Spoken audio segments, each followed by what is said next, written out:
Okay, let's get started. Step number 1 is to start with the basics. The most important thing is to have a basic understanding of grammar. This doesn't mean you have to be perfect, but you should at least know the basic rules. For example, you should know how to form sentences, how to use articles, prepositions, verb tenses, etc. Why? Because all of these things help us express ourselves clearly and accurately. For example, if you're trying to remember a word in English, close your eyes and try to picture the object or action that the word represents. For example, if you're trying to remember the word computer, close your eyes and imagine a computer. 3. Think in terms of images. When you're thinking in English, try to think in terms of images rather than words.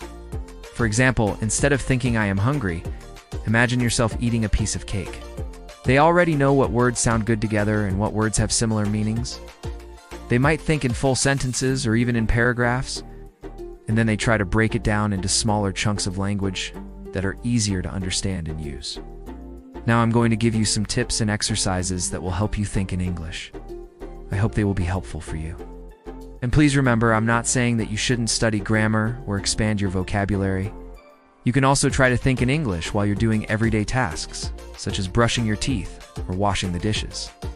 This is a great way to practice thinking in English without having to consciously focus on it. I'm just saying that you should find a balance between studying language and practicing your speaking skills. They already know what words sound good together and what words have similar meanings. That's why they can understand other native speakers very easily. And if you want to learn more about how to think in English, please subscribe to our channel. We will post more videos soon. But if you think in your native language, you might miss some of the nuances of the English language. For example, if you're thinking in your native language and then translating everything into English, you might not be able to understand native speakers who use idioms, phrasal verbs, and contractions. You might also have trouble understanding native speakers who speak quickly or use slang. This can take a lot of time and effort, especially when you're trying to express complex ideas or emotions. And because of that, many non-native speakers feel that their speaking skills are not very fluent or natural. So they do, and have to spend time analyzing grammar rules or trying to figure out how to say something properly.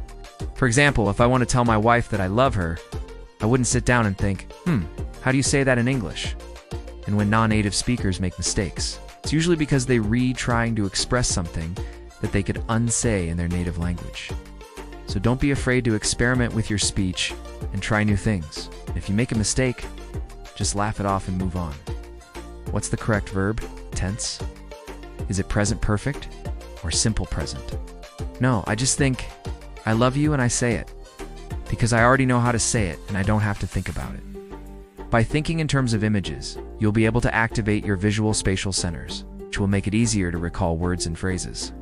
Plus, it's just a lot more fun to think in images. If you don't know the basics, it's going to be very difficult to communicate effectively. One of the best ways to start thinking in English is to associate English words with similar words in your native language. For example, if you're learning Spanish, you might associate the word perro with the English word dog. As you continue to make these associations, it will become easier and easier to think in English. In fact, many of my students have told me that they learned English much faster by using this technique. So give it a try and see for yourself. So step 1 is to make sure you have a basic understanding of grammar. The more you use the language, the more natural it will become. There are certain words and phrases that I use all the time when I speak English. And guess what? They're not phrasal verbs. Phrasal verbs can be confusing, and they're not necessary for natural speaking. Instead, I recommend using simple, common words and phrases. For example, I love using this is, and these are, to talk about things that are around me. Or I'll say there is, and there are, to talk about things that are farther away. These are just 2 examples, but there are many other simple phrases that you can use to sound more natural in English. Try to use English as much as possible in your daily life. Talk to yourself, write in a journal, or even sing along to your favorite English songs. The more you use the language, the more comfortable you'll become with it. Step 2 is to expand your vocabulary. The more words you know, the more easily you'll be able to express yourself. Try to learn new words every day. Read books, watch movies, listen to music, and try to pick up new words from context. Tip 1. Start with simple thoughts. Don't try to think in full sentences right away. Start with simple thoughts and ideas. For example, if you see a bird outside, don't think, "Wow, look at that beautiful bird over there." Instead, start with something simple like, "That's a pretty bird." As you become more comfortable, you can start thinking in full sentences. But don't rush the process. Give yourself time to adjust. Of course, if you want to learn English faster, one of the best things you can do is to start watching our videos with English subtitles. We've put a lot of effort into making our videos both entertaining and educational. So if you want to learn English while having fun, then start watching our videos. Trust me, you won't regret it. And now, step no. 3 is to start thinking in English. Okay, I know some of you might be thinking this is impossible, but trust me, it's not. Just take your time and practice. First, you're going to have to translate from your native language into English. But as you continue to practice, it will become more and more automatic. Before long, you'll be thinking in English without even realizing it. So don't be afraid to make mistakes. Just relax and enjoy the process. Okay, now that you know the 3 basic steps to start thinking in English, I'm going to give you 5 practical tips that will help you start thinking in English much faster. Tip no. 2. Use visual aids. When you're starting out, it can be helpful to use visual aids to help you think in English. Tip no. 4 is to associate English words with native words. Tip no. 5. Use the language as much as possible. Ow. Now I'd like to share a little secret with you. Native speakers usually do unthink in full sentences because they do have to translate anything in their mind. On the other hand, non-native speakers often think in their native language and then they translate everything into English.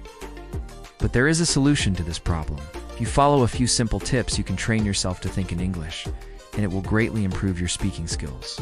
And finally, don't be afraid to make mistakes. Everyone makes mistakes when they speak, even native speakers. Here's a bonus tip for you. For example, when native speakers think in English, they don't have to translate everything in their mind.